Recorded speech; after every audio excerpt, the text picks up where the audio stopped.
to episode 21 of FTCE Seminar, the Teacher Certification Exam podcast. I'm your host, Mercedes Musto. In today's episode, I'll be talking with two professionals to get advice for first-year teachers. Let's get started. I'm very excited today and would like to welcome our first guests on the podcast, Paul and Kelly Maldonado.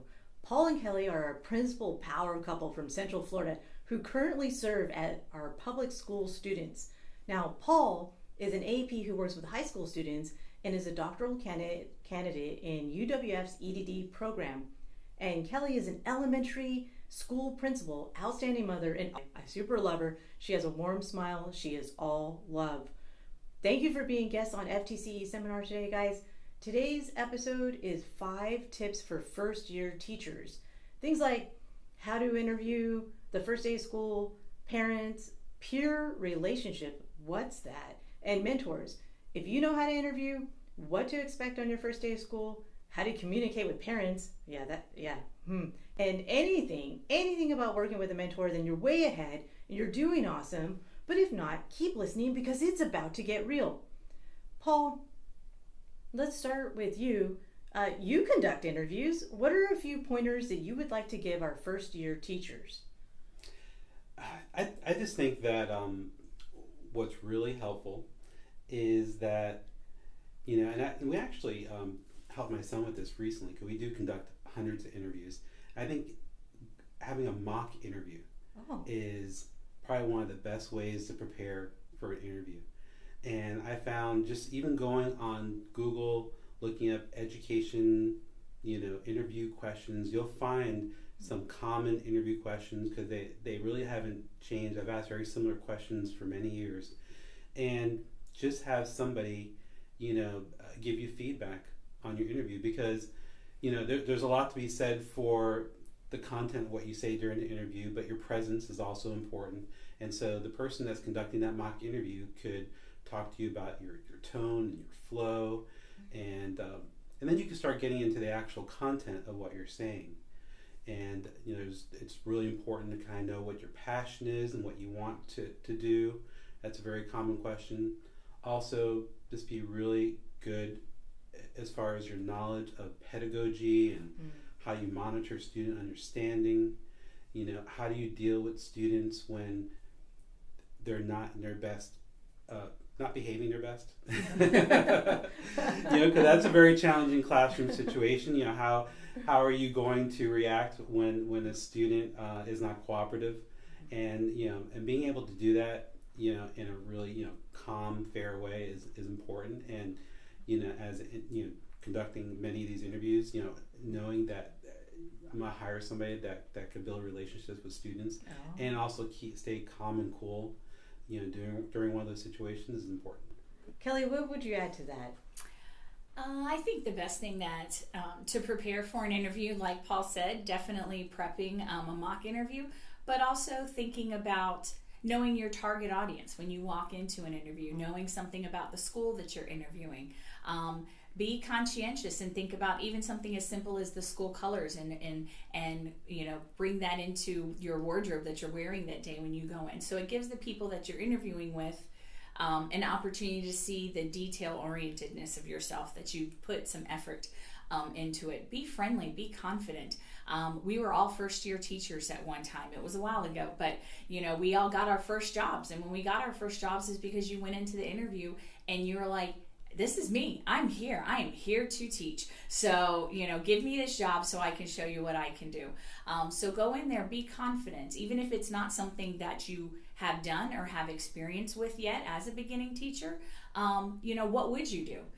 So, and that's okay. Even if it's something outlandish, but something that you would do. So you show your interviewer that you've thought about it, you're thinking about it, you're passionate about your content. So you go in there ready and prepared to teach. I can teach teachers content. I cannot teach teachers to love children. I can't teach people to have that heart for children, to be able to read the room and see that, wow, they're not getting it. So let me rephrase, let me take a step back. So those are the things that I look for. Someone who is willing to admit a mistake and how they fixed it. because that's teaching. We make mistakes, we look at data, it didn't go well, we fix it. So we do that in all aspects of our life. So in interviews, I really look for those folks that really can say, I don't know, but I'm going to find out.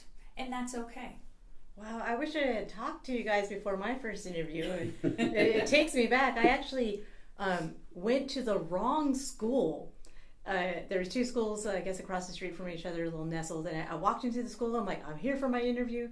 They're like, honey, we're not interviewing anyone today. I was so nervous. So nervous. But that's really funny. I did make it through that. So you survived. I did. Kelly, a lot of people say the first day of school is the most important day. What can a first-year teacher do to make the first day of school successful for them and for their students?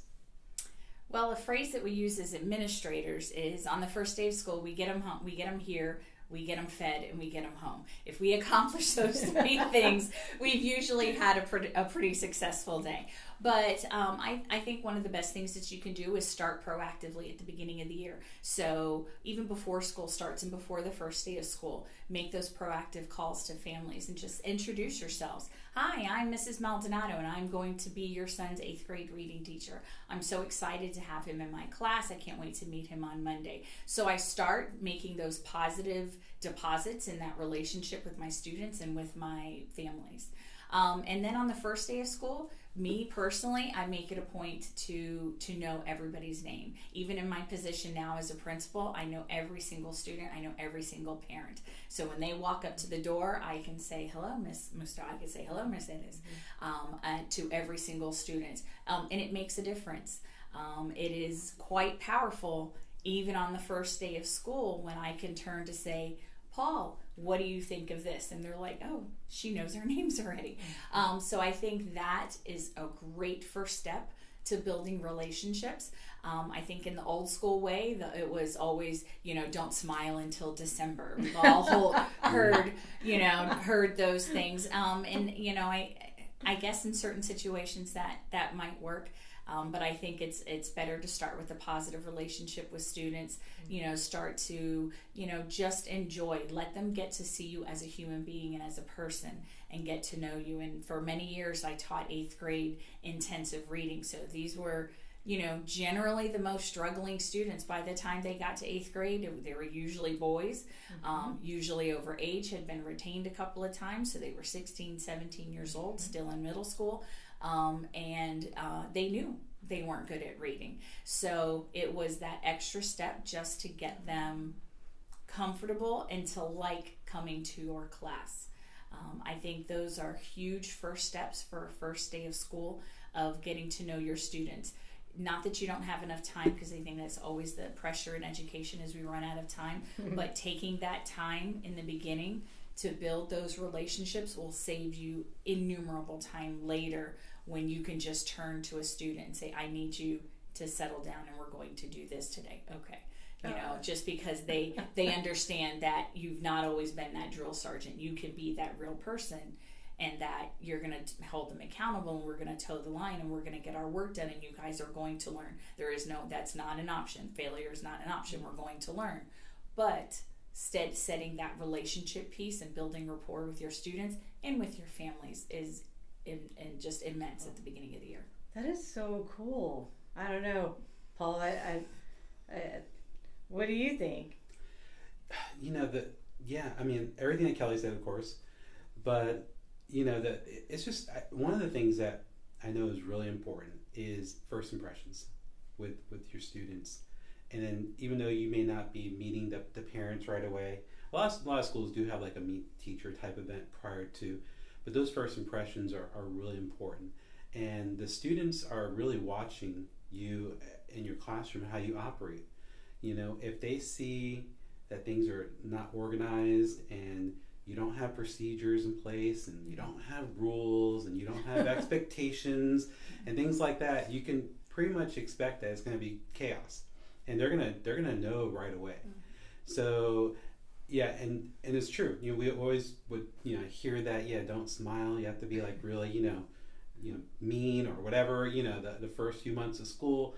But I think what it really is that once the students can see that you're on top of your game, and they see that, they're gonna know, and then they're gonna go home like, oh yeah, Mr. or Mrs. So and so, yeah, it was great, da da da da.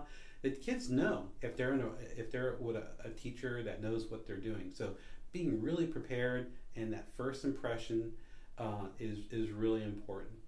I think knowing the students' names is up there.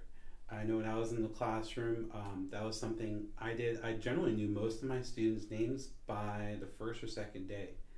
And I cheated a little bit. I used a lot of short-term memory, which eventually turned to long-term memory.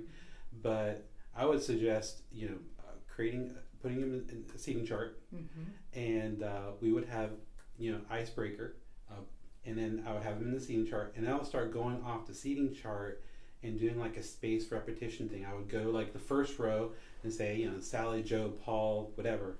Sally, Joe, Paul, whatever. And repeat that, da da da. All right, let me look, match faces with names, and just practice them. So before they end the class, though, I can say, all right, I know everybody's names. And they're like, no, you don't know them. I'm like, yes, I do. All right, watch me. Okay. Look, hide the seating chart. Okay, I'll hide that. Okay. Blah, blah, blah. And go up and down the rows. Right? To kind of use short-term memory, and I kind of use that seating chart to kind of like just quickly memorize them. And, you just kind of memorized where we were. I bet you wouldn't know if we weren't sitting here. All right? Okay. Go ahead, switch your seats. So they would get up and they would switch their seats. And somehow I still kind of remember who they were. I still, it threw me off a little bit. But the fact that I made the effort to learn their names and to learn them right away and start calling them by their first names was very powerful. And I think that the last thing I like to close out with is the use of communication tools and technology. Phone calls are great. Emails, are a really powerful tool. One of the things that we've turned to lately is using text messaging. So our district recently purchased a program called Talking Points, which kind of allows us to email the parents directly, or not email, sorry, text message them directly. Through the program. We could do it in groups. We could do it individually. It syncs with our student management system, so we know that we are, texting the parent, not, somebody who's not really authorized to get those messages. And it's been very powerful to use that type of technology. Prior to that, I know we dabbled a little bit with using like Google Voice, but having a dedicated program where we can communicate directly with the parents, I know teachers that keep up you use it through a web browser. They keep up the web browser throughout the day. And whether it's positive news or just updates or whatever, they have it at their fingertips, and they could just quickly let parents know what's going on. And it's two-way. It's two-way communication, so our parents can communicate back with us as well, which is very, very beneficial, because so much information is just one-sided. It's coming from the school out to families, but to give parents the voice to be able to communicate back a quick question, or hey, what time does this event start, or how was Paul in class today? He left this morning and he wasn't in a good mood. How did his day go? Things like that. And for a teacher, it's just, they can do it on their phone, they can do it on an iPad, on a computer, on a laptop, and just be able to quickly, like a text message, and just respond has been very beneficial. That is so good to hear. I know you brought up spaced repetition, and I do have to shout out, that is one of our episodes on FTCE Seminar. So if you heard Paul talk about spaced repetition helps your memory recall, and you want to learn more about that, check out a previous episode called Spaced Repetition Study Hacks. In K through 12 schools, we communicate with parents, grandparents, and a lot of family members. And you've been talking a little bit about this, but what is the key to good communication, for first-year teachers starting out? I think the key to good communication is consistent communication. I have found teachers in the last few years have a tendency to want to not have that phone call. It's safer, it's easier to send an email or to send a text. And while those are definitely viable communication options, there's nothing quite the same as a phone call. So I think don't be afraid of those phone calls, even if you're delivering something that's negative. They misbehaved, or they didn't do well, or had a problem on campus. I think consistent communication is key, and consistent communication that highlights the things that have gone well as when things don't go so well. Because if you're the parent receiving, a call, I'm calling Paul every day, calling Paul's family, Paul did this, he didn't turn in his homework, he failed his test, he was arguing with me, as a parent, no matter what, even if your kid can be a pain, it gets old. No parent wants to hear only bad things, or no family wants to hear only the negative things that their child does. So, I always stress to especially my new teachers, get to know your families, build a positive relationship with them. Call with, I don't care if all you can say is he has nice handwriting. I know something. Find something positive that you can communicate with that family about, because then when you do have to communicate something negative, it kind of softens the blow, because it's not just the negative. So I think that's really big to communicating with families. And then if you can't get a hold of anyone, which that happens, my school that I'm currently in is 100% free and reduced lunch. We are at 94% below the poverty line, all of our families. So phones change, they get turned off, bills couldn't get paid. They move quite frequently, so there's a huge mobility rate. They're upwards of 40% mobility rate. So sometimes getting a hold of our families is not the easiest. So the other thing that I would say for newer, for younger teachers is communicate with your administrators. My whole community knows that I will show up at their house. I do home visits all the time. If I can't communicate with you through traditional means, I'm going to go to your hotel, I'm going to go to wherever you're staying, or to your house or apartment, and I will show up there and say, hey, so-and-so hasn't been in school in 3 days and we haven't seen them. We need them in school.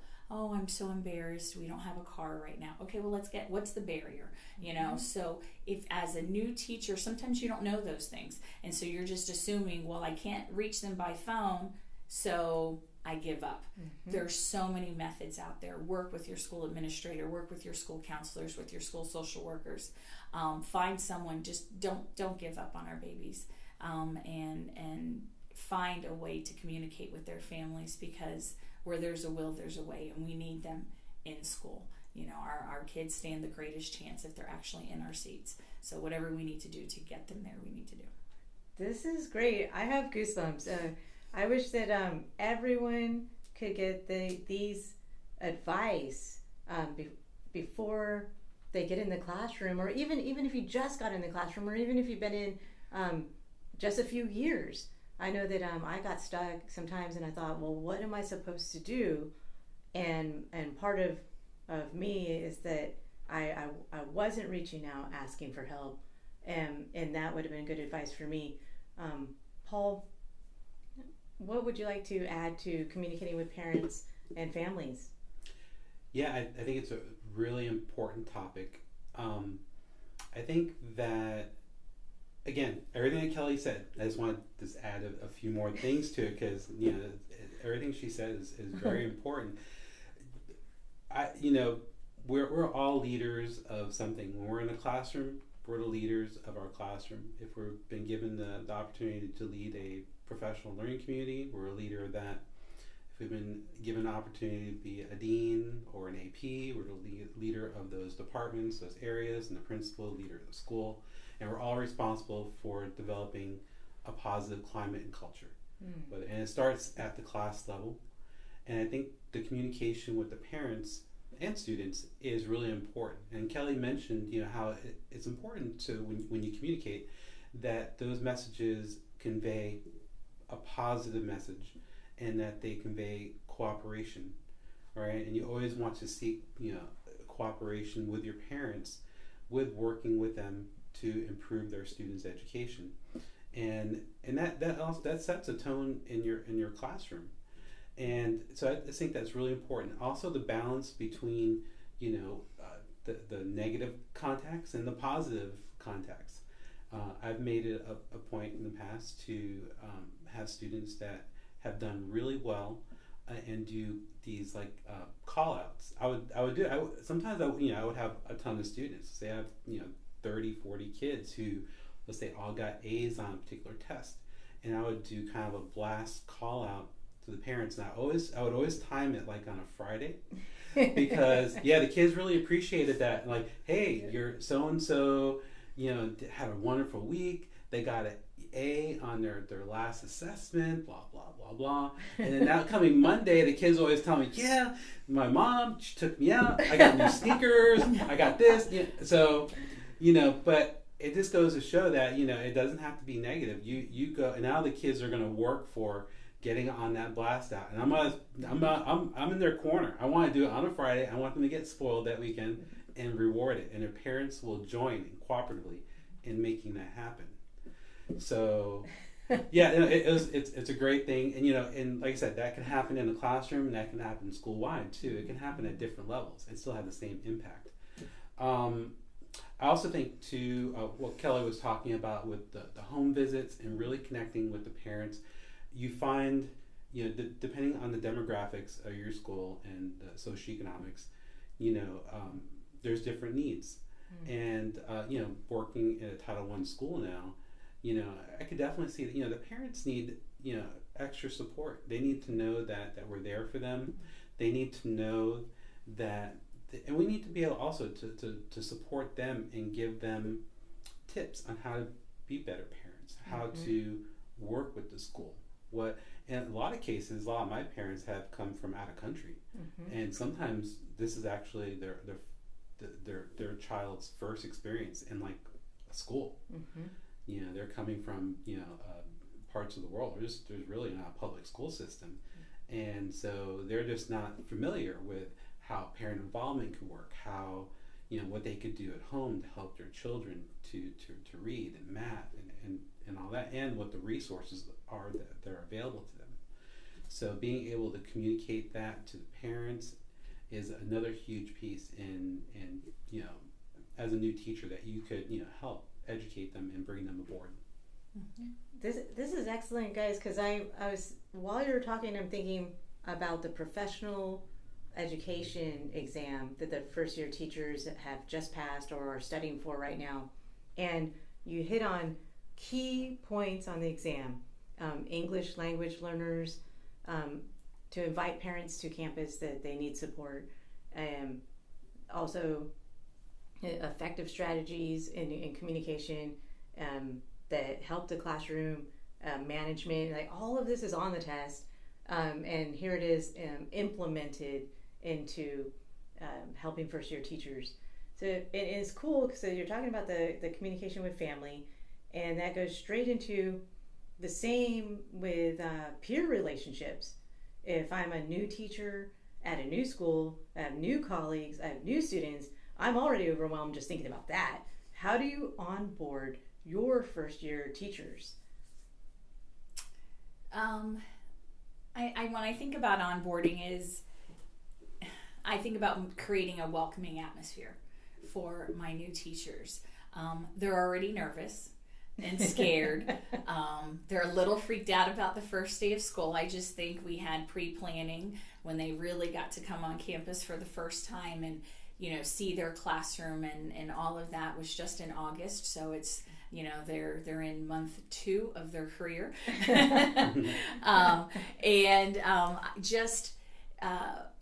Some of the things that we do to onboard our teachers that I think as a new teacher you should look for in any good school that is going to be supportive of new teachers is, how are they going to mentor you? How are they going to support you as you work your way?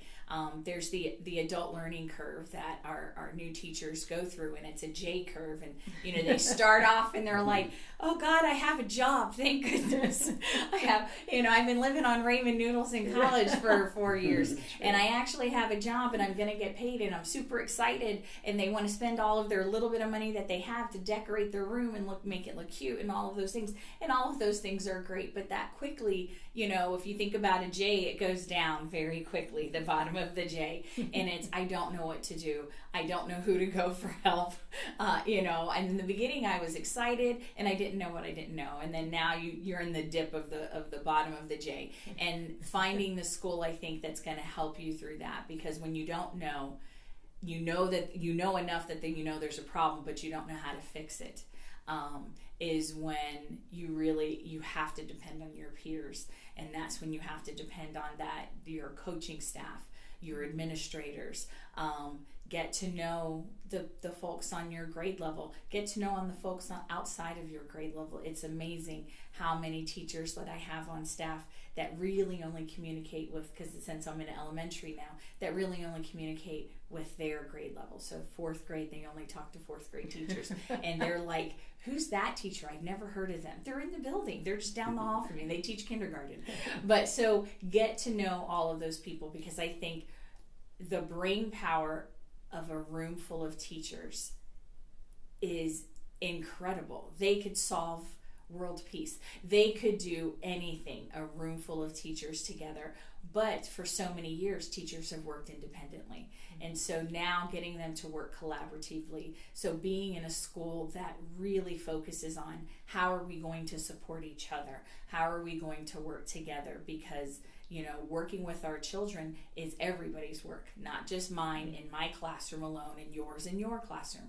So it's all of us working together. So when I onboard teachers, I want them to have that welcoming atmosphere. I want them to know that we're here to collaborate, that we're here together, that I'm not going to walk you into your room, send those kids in, close the door and say, fend for yourself. I think it's important to look for schools and look for teams of people that are going to give you that support, because you're going to hit the bottom of that J curve no matter what, because something's not right, but you don't know how to fix it.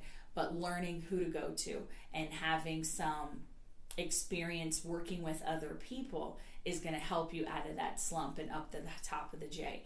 So when you're like, okay, even if there is a problem, but I know who to go to. And then eventually I know how to fix the problem myself, and you're at the top of the learning curve. But as you go through that, it's hard. It's very, very hard. And so I always tell folks, look for the team of people that you're going to be working with. And that's going to really tell you about what your first year's experience is going to be like. That is cool. I was on a hallway of 400 classrooms. Like I might have been 419 or 421, but we actually made ourselves a little motto. We were 400, and we had a little group, and it was like a psychology teacher, and I was journalism, and someone else was English, and we were a mixed group of subjects. But the teacher with the most experience became the mentor teacher to us first years. And we're so thankful for him. I actually did an episode about what he taught me last episode 20, Mr. C's 3 reading strategies. So shout out to Mr. C, my mentor teacher. He taught me how to walk into a classroom, as simple as that. And we practiced entering a classroom with confidence. So I wasn't scurrying in. No, you stand up, put your shoulders back, walk. No skulking. Yes, this is yours. And I was so proud. And I went on to teach others, this is how you walk. This is you. Paul, what about peer relationships? Yeah, I believe those are really important. I think the group collaborative atmosphere is very important. Pairing them up with a mentor is extremely important. But I also think that one of the things that's going to make or break their career is how strong they become as an instructor. So really also pairing them up with our instructional coach, so they're getting continuous feedback, not always necessarily from me, because I know a lot of times getting the feedback from your boss can be kind of intimidating. But if you get it from maybe like an instructional coach, whatever, and I always try to not to really kind of step back a little bit and let them do their thing, let the mentor kind of be that emotional support for the teacher. Maybe the instructional coach kind of pushes in, goes into class, does a side by side, maybe And in my situation, it's a little bit different than elementary, because many times in elementary, they have a degree and they've had an internship. Not all the time, but I know there's exceptions to that. But in secondary, I get a lot of people that we hire are coming from other sectors. They don't necessarily have an education background, so we're really starting from scratch. They've never had an opportunity to teach side by side with anybody or to see it modeled or anything like that. So really getting the instructional coaches in there to offer like side by side teaching, modeling the teaching for them, offering opportunities to push into other classrooms to see that, in addition to working in their professional learning community, all together really provide a very powerful support system for new teachers and a way for them to work with their peers to really improve quickly. So that, just a little bit different perspective than elementary, because yesterday you were I don't know, a bank teller, or maybe you're managing a Walmart or something, I don't know, but today you're teaching math in high school, and we're going to make you a teacher. You have the content area knowledge, and that's how we're going to do it. And I think it's really interesting, because I've had interviews with teachers before that, because we always end with, well, do you have any questions for us? And it's usually somebody who's really good that we really want, right? And then they're like, well, how are you going to support me? What kind of supports does your school have? And now we're like, oh, I think the seats have changed. Now I'm being interviewed, all right? And I have to there's going to be a mentor for you. We're going to push in. And all the supports that we're going to provide them, because they want to go to the school that's going to provide them to the greatest level of support. I don't blame them, especially in this job climate. You have to be prepared to have a school that has all those supports in place. This is so a first year teacher or an alternative certification teacher can advocate for themselves and reverse interview. Is this Yes. Is this a school that I would like to be at? What is your school culture? I am an alternative certification teacher crossover, and I was a tax agent, and then I went into the classroom, and so I definitely had the J curve, and so this I relate to all of this. Both of you talked about mentors. Just for the listeners, what is a mentor? Why do I need one? And how do you get one?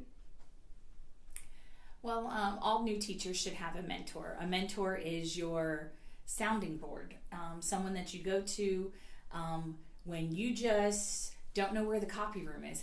Something as simple, someone that you can go to, bounce ideas off of, someone that's going to be non-judgmental, that is just there to support. So I think every teacher, anytime, even if they're experienced but new to a specific building or new to a specific population, should have a mentor. I don't think it is something that it should ever be conceived of as negative, that you have a mentor because you need help. No, it shouldn't ever be conceived as that. It should be, I have a mentor so we can help each other, so we can support each other. I think it's important for new teachers to trust their mentor, to look for someone who has maybe a similar path as them if they went through an alternate certification program, so they can kind of help them through, because there's paperwork that needs to get done, and if you've not done it, you don't know how to do that. So I think it's good to have similar experiences in education. I think it's also important to have a mentor that is just a good listener.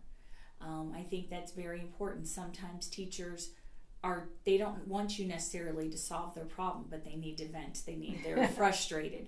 Paul wasn't listening today in class, and I tried this, and I tried this, and I tried this, and I can't think of anything else to try because I've exhausted my toolbox.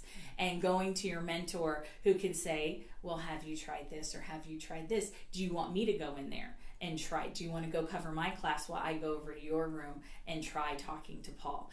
Just someone who is a non-judgmental, non-evaluative, just a good sounding board that can, help you and walk you through just just surviving in the beginning of the school year, because the beginning of year of your first year, it's challenging.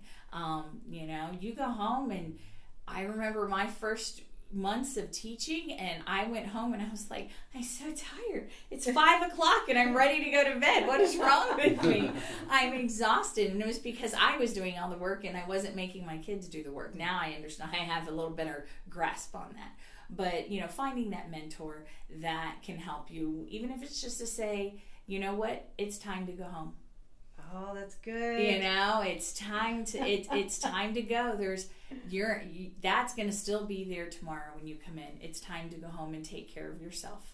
I think a mentor needs to be all of those things. So I think everyone should have a mentor. And depending on the school, when I sit down and I look at with my leadership team, and we look at, okay, who are the folks that we think would be good mentors, as well as who do we think we need to mentee? So who obviously are new students that are our new teachers, that are coming on board, but also maybe I change someone. For example, I changed a teacher this year from 5th grade to 3rd grade. He wasn't a new teacher, but he needed a mentor because he was new to the grade level. The standards had changed for him. So I think, we look at that, and then we take all of those into consideration, their personality, who they are, their likes and their dislikes, and try to find that mentor for them that's going to be a good match for that person. Not necessarily that they know more, but someone that they can trust and talk to. Oh, yes, definitely. Paul, mentors? Yes or no? I don't think I could have expressed that any better. I think that was a very full definition of what a good mentor does, and who could use mentor and how it could be implemented in the school. It's essential. We all run into those situations where we're just emotionally taxed and drained, because especially at first, it is very difficult.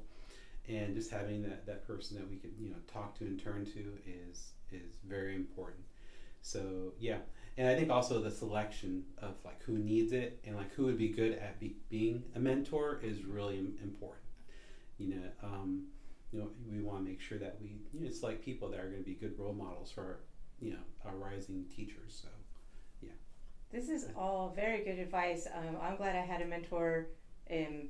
I think we selected each other. Was it gravitated toward each other? Mm-hmm. Hey, that first year teacher's struggling. Have you tried this? You can grade that paper tomorrow. Exactly. Yeah. I would say I remember my mentor when I first started teaching. One of her the advice she gave me was, "Don't go into the teacher lounge." That was funny. Well, and I understand that now, because at the time and at that school, the way things were, there was a lot of negativity in there. And that was good advice for me. I didn't really need to hear that at that time, so I appreciate that. That wasn't something I needed to listen to at that time. I was, I needed to form my own opinions and myself as a teacher and develop myself. And that was, that was really good. Personal agency. I think one of the takeaways for me today is the school climate and culture, and how hard that our power principal couple has worked to change the school climate and culture from don't smile to December to smile before the first day of school, in your heart, reach out, communicate with parents, know your students' names. You want them there. You love them. We love what we do.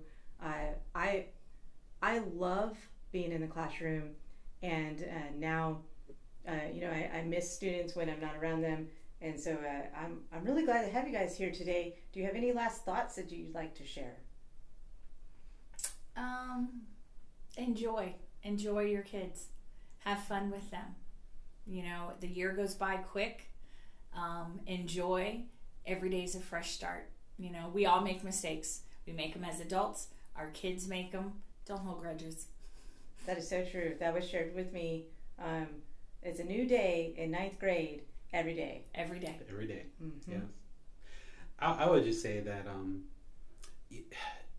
growing up, I'm trying to decide, what is my career path? And it's always been, I want a job that doesn't feel like a job. I want to go to work and really enjoy what I'm doing and get paid for something that I'm like, that I really love doing. And being an educator has fulfilled that. I mean, I have, had many days where I'm like, am I really getting paid to do this? And what keeps you coming every day are your students and those relationships that you build with your students and your parents. And then it really starts to pay off, after a year or two or further down the road, when you keep track of these students and you see them grow and improve and their accomplishments, and you share in those accomplishments, and it kind of feeds into the importance that you've had in their path towards success. So it's a wonderful career, and those are some things to look forward to. That is so inspiring. This is why we're teachers. Thank you so much for joining us on FTCE Seminar. Normally we talk about studying. Today we talked about preparing for your first job. This is your host, Mercedes Musto. Join me again on FTCE Seminar, a teacher certification exam podcast, so you can prep to pass the FTCE.